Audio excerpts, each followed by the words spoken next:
Warum könnte jemand beschließen, seine Geschichte in allen Einzelheiten zu erzählen? Die Wahrheit ist, dass ich das nie geplant hatte. Doch fand ich mich mitten in einer Reihe von Ereignissen wieder, die wie ein Teil eines dramatischen Films wirkten, inszeniert vom Himmel. Mein Leben ist nicht nur eine persönliche Erzählung, sondern ein lebendiges Zeugnis für die Güte und Weisheit Allahs, die uns in jedem kleinen Wendepunkt umgibt. Der Unterschied liegt jedoch darin, dass ich mich entschieden habe, diese Ereignisse tiefer zu betrachten. Seit meiner Kindheit habe ich kleine Wunder in den alltäglichen Situationen wahrgenommen. Ereignisse, die kein Meer in zwei Hälften teilen, aber doch die Hand Allahs in den kleinsten Details zeigen. Diese Wunder sind kein Privileg für wenige. Sie geschehen bei allen. Doch derjenige, der sich ehrlich und aufrichtig auf die Suche nach der Wahrheit macht, betrachtet die Geschehnisse um sich herum mit mehr Tiefe und entdeckt die Lektionen, die Allah ihm vermitteln möchte. Dieses Buch ist nicht nur eine Abfolge von Ereignissen. Es ist eine Einladung zum Nachdenken und dazu, das Leben aus einer anderen Perspektive zu betrachten. Aus der Sicht eines Gläubigen, der erkennt, dass jeder Moment in seinem Leben eine erzählenswerte Lektion birgt. Zum Thema des Wehrdienstes in der syrischen Armee, das ist an sich schon eine lange Geschichte. Ich empfand meine Zeit als zu wertvoll, um sie in einer Aufgabe zu verbringen, die meinem Leben oder meiner Zukunft möglicherweise nichts bringt. Stell dir vor, 2,5 Jahre deines Lebens in einem Pflichtdienst, ohne jede Garantie auf einen echten Nutzen. Ich sagte mir, warum sollte ich das nicht aufschieben? Und tatsächlich schob ich es immer wieder auf, über viele Jahre hinweg. Mein Onkel ließ keine Gelegenheit aus, mich an den Wehrdienst zu erinnern. Er stand vor mir und sprach, als würde er die Weisheiten der Alten zitieren: Firas, am Ende wirst du den Wehrdienst doch leisten müssen. Schau dir jenen an, der seinen Dienst so lange aufgeschoben hat, bis er in seinen 30ern oder 40ern war, und schließlich musste er ihn doch antreten. Es gibt kein Entkommen. Du kannst dir vorstellen, wie ich ihn mit einem Lächeln und vollstem Vertrauen in Allah antwortete: Meine Hoffnung liegt bei Allah. Vielleicht habe ich Glück und Allah verschont mich vor diesem Dienst. Ich war mir sicher, dass mein Schicksal in niemandes Hand liegt, außer in der von Allah. Wenn er wollte, dass ich in der Armee diene, dann würde die Militärpolizei mich festnehmen und mich zur Armee bringen, wie ein Opferlamm zum Altar geführt wird. Aber ich würde mich ihnen nicht freiwillig stellen.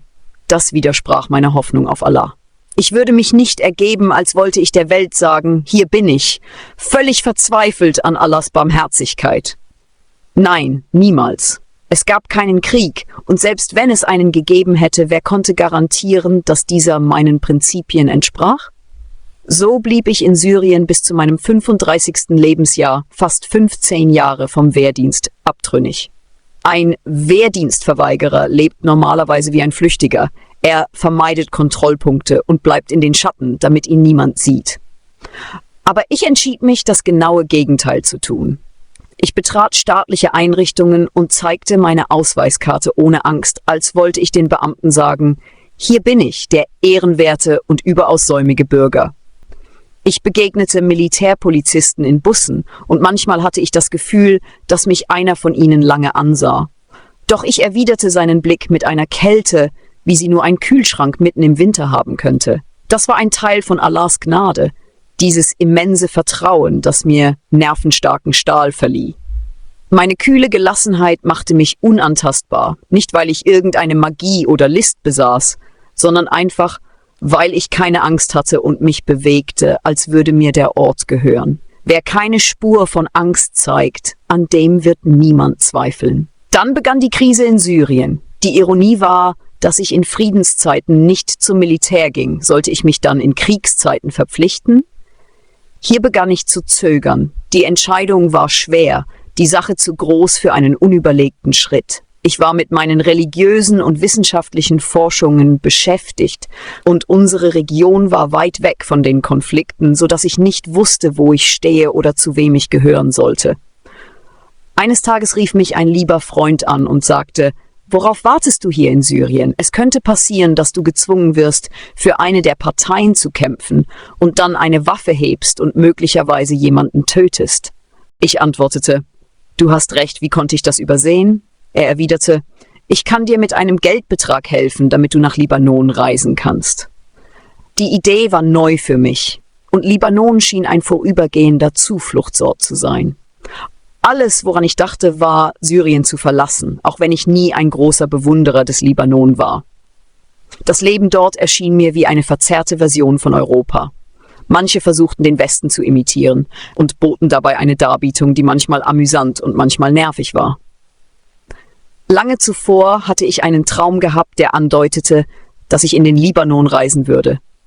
Damals war ich überrascht, denn ich hatte nie an dieses Land gedacht. Es schien weit entfernt von meiner Vorstellungskraft oder irgendeinem Plan, den ich hätte schmieden können. Ich war gezwungen, illegal in den Libanon zu reisen, aus Angst, mein Name könnte an der syrischen Grenze registriert sein, da ich den Militärdienst verweigerte. Es fühlte sich an, als ob ich mich in einen Actionfilm begab, mit einem kleinen Unterschied. Der Held hat keinen alternativen Plan und kein Unterstützungsteam. Zuerst suchte ich nach dem geheimen Weg, der in den Libanon führt, und fragte einen der Schmuggler, die sich seit Jahrzehnten auf solche Dinge spezialisiert hatten. Ich war der Idee des Fliehens gegenüber skeptisch, doch es war ehrlich gesagt die am wenigsten schädliche Option für mich. Ich wollte meine Hände nicht mit Krieg beflecken oder an einem Blutbad teilnehmen, das ich nicht als weise ansah. Nach mehreren Gesprächen über die Gefahren der Sache kehrte der Schmuggler immer wieder zu mir zurück, um mir zu sagen, dass die Angelegenheit derzeit äußerst schwierig sei, was mich dazu brachte, den gesamten Plan aufzugeben. Doch eines Tages rief er mich plötzlich an mit einer triumphierenden Stimme: »Jetzt ist der richtige Zeitpunkt. Wir können los!« Ich machte mich auf den Weg in das Dorf, in dem der Schmuggler lebte, übergab die Mitgift für die Reise und stieg in ein Sonderfahrzeug, das an den Kontrollpunkten nicht durchsucht wurde. Wir kamen zu einem anderen Schmuggler, dem Mestro, der das gesamte Netzwerk leitete. Dieser Mann, ausgestattet mit einer lebenslangen Erfahrung im Schmuggel, sagte zu mir: »Heute übernachtest du bei mir und morgen überqueren wir die Grenze.« Ich erinnere mich nicht genau, ob ich in dieser Nacht wirklich geschlafen habe, denn nach mehr als 10 Jahren beginnen einige Details zu verblassen. Gegen Mitternacht machten wir uns auf den Weg zur Grenze. Wir erreichten kurz vor der Morgendämmerung einen Ort, wo der Schmuggler und seine Kollegen im Haus eines ihrer Freunde auf den richtigen Moment zum Überqueren warteten. Ich blieb im Auto, wollte ein Buch lesen, aber sie bestanden darauf, dass ich mit ihnen sitze, unter dem Vorwand, dass sie gastfreundliche Leute seien. Das Gespräch begann locker und ich bemerkte Gläser vor ihnen. Schnell wurde mir klar, dass sie Alkohol tranken. Zu dieser Zeit glaubte ich an das Verbot solcher Getränke, da ich meine Reise zur Erforschung des Korans noch nicht begonnen hatte. Ich nutzte die Gelegenheit und sprach mit einem von ihnen über Religion, in der Sorge um ihr jenseitiges Schicksal und aus Liebe zu ihrem Wohl. Da überraschte mich der massige Mann mit den Worten: »Ich schwöre bei Gott, ich habe so etwas noch nie gehört. Du hast mich dazu gebracht, die Religion zu lieben.« Ich war erstaunt über seine Worte, denn ich tat nur meine Pflicht und hatte nicht erwartet, dass sie so schnell reagieren würden. Als es Zeit war, die Grenze zu überqueren, stiegen wir in einen Geländewagen. Für jemanden wie mich, der sich nicht mit Autos auskennt, war es beeindruckend, wie leicht dieser Wagen über die Felsen fuhr, als ob er über einen weichen Teppich gleiten würde. Wir mussten den Berg überqueren, der Syrien vom Libanon trennt. Ein steiler, rauer Berg. Die Nacht war so dunkel, dass wir uns wie Schatten bewegten. Es war strengstens verboten, auch nur ein kleines Licht anzuzünden. Doch ich war durch die Erinnerung an Gott beruhigt. Meine Zufriedenheit mit meinem Schicksal, was auch immer es sein mochte, war es, die mir diese Nervenstärke verlieh. Während meine Begleiter sich nervös umsahen, blieb ich ruhig und gefasst, als ob ich mit meiner Familie einen Ausflug machte. Das Gehirn arbeitet besser, wenn es nicht von Unruhe überwältigt wird. Und das war es, was mich dazu brachte, mich wie ein Führer dieser Reise zu verhalten. Wir erklommen den Berg in aller Stille, bis plötzlich Gespräche über Funkgeräte begannen. Die libanesische Armee hatte uns entdeckt. Chaos drohte auszubrechen und die Herzen begannen wild zu schlagen. Aber ich fand mich in aller Ruhe sagen: »Geht schnell weiter. Kümmert euch nicht darum und schaut die libanesische Armee überhaupt nicht an, als ob sie nicht existieren würde.« Ich hatte das Gefühl, dass Gott mir die Lösungen eingab, so wie er einem Vogel beibringt, sein Nest an der richtigen Stelle zu bauen. Dann fügte ich hinzu: Ein großer Teil der libanesischen Armee besteht aus wohlhabenden Menschen, die Angst um sich selbst haben. Wahrscheinlich werden sie euch aus Angst vor einem bewaffneten Konflikt ignorieren, als hätten sie euch gar nicht gesehen.